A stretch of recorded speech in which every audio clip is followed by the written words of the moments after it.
Isang magandang buhay at mapagpalang araw mga kagulay.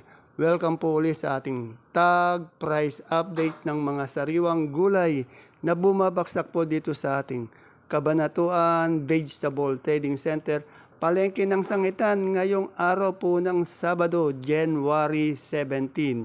Samahan niyo po akong mag-tag price dito sa ating mga gulay para po may basihan tayo idea sa mga presyo ng gulay dito pagpunta natin dito sa ating baksakan.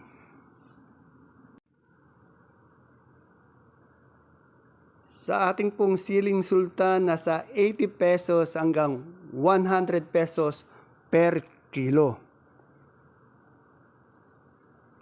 Sa ating beans naman po, nasa 30 pesos per kilo.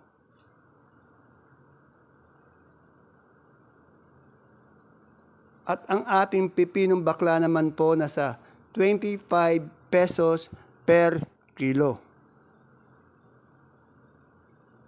Sa kamatis po, 55 hanggang 65 pesos per kilo. Bumaba po yung kamatis.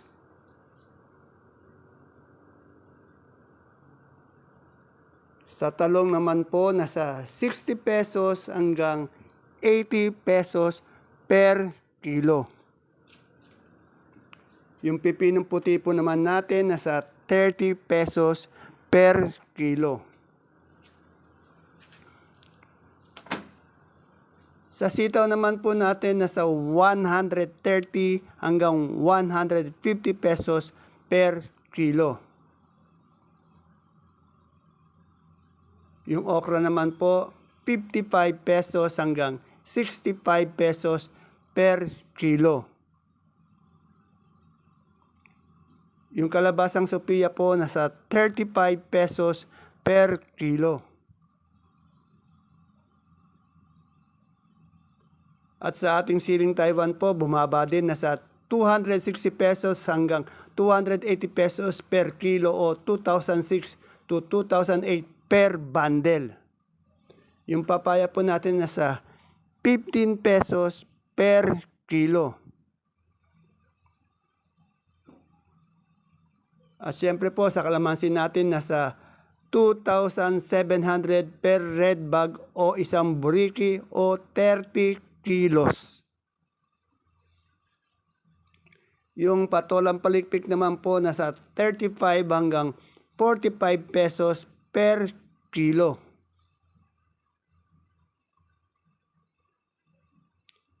Yung ating mga kamote po, presyo ng kamote ay nasa Taiwan Sea, 40 pesos. Yung ube, 38 pesos. Dilaw, 40 pesos. Yung puti, 35 pesos per kilo.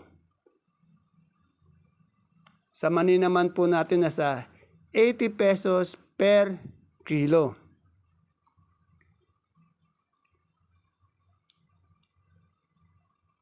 Yan, yung lasuna po natin, 50 pesos per kilo. Asking price. Lahat yan asking price lang po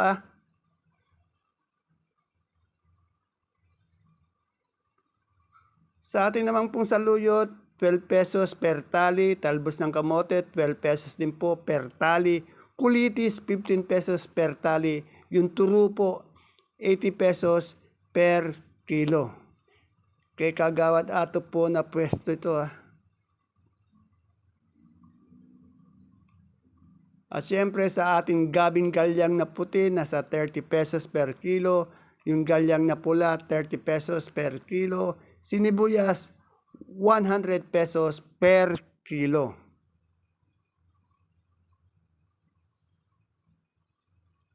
Sampalok po, asking price natin nasa 20 pesos per kilo. Medyo bumaba ng 5 piso.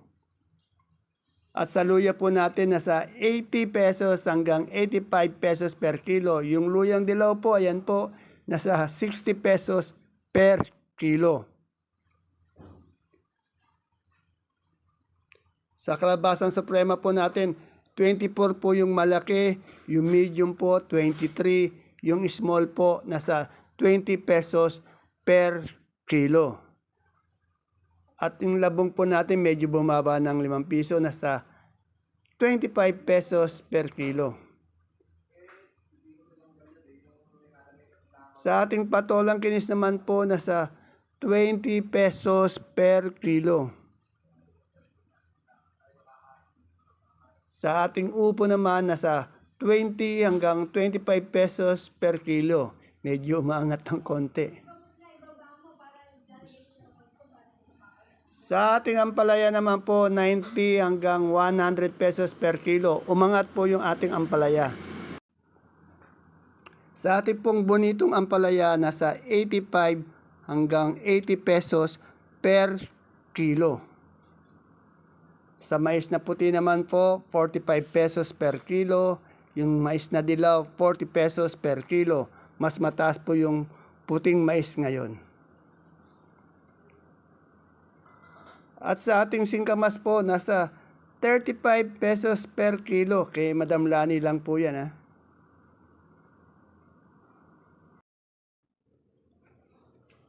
Sa sibuyas na puti po natin, yung Big China, 560 per red bag. Yung medium naman po, 600 pesos per red bag.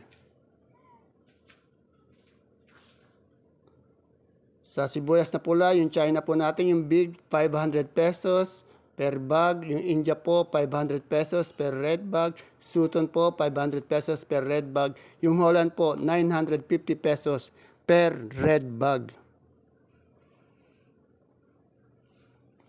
Sa atin naman pong bawang na super white, nasa 550 pesos per pink bag.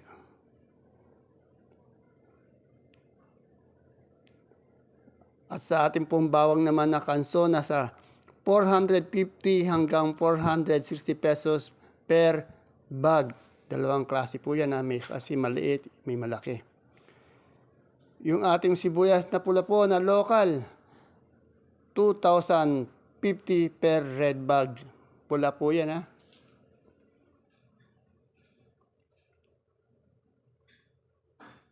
At sa sibuyas naman puti na local, 550 pesos per red bag. Sa ating munggo po, nasa 2,700 per sack o 25 kilos. Isang sako.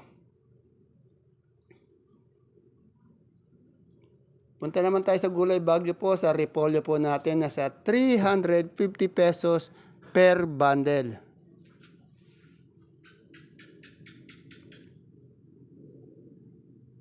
Sa ating pechay bagyo, nasa 350 pesos per bundle.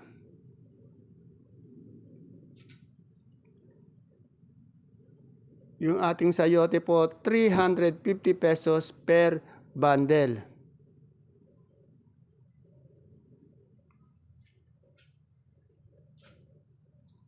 Yung ating carrots po, nasa 600 pesos per bundle po. Kilo yung nalalagay ko. Bundle po yan, 600 pesos per bundle. Sa patatas po, nasa 800 pesos per bundle. Minsan namamali po tayo sa kalituhan po.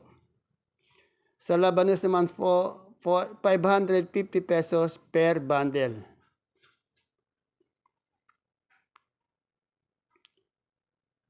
Yung green cucumber po natin o yung Jackson na pipino, 500 pesos per bundle.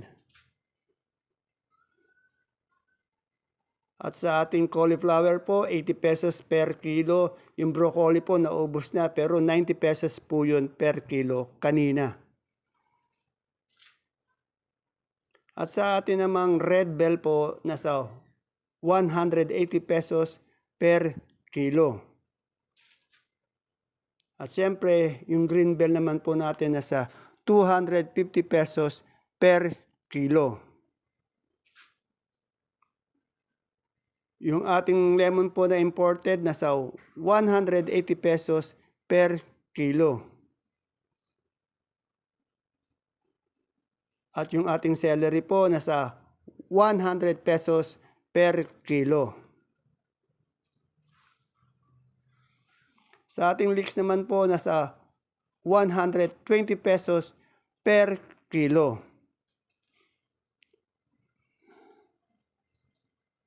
At sa ating beans, nasa 50 pesos per kilo.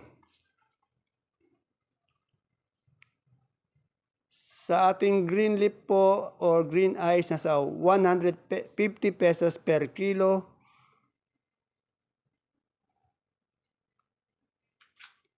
Yung romaine po, 180 pesos per kilo. Wala po silang bilog na lettuce ha.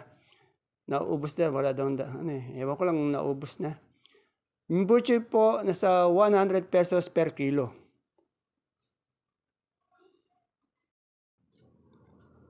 Ayan po mga kagulay ang ating pinaka-latest tag price update ng mga sariwang gulay po na bumabaksak sa ating Kabanatuan Vegetable Trading Center, Palengke ng Sangitan ngayong araw po ng Sabado, January 17. Sana po mapanood niyo po ang ating video para po pag nagpunta kayo sa ating baksakan, meron tayong idea, basihan sa mga presyo po ng mga gulay dito.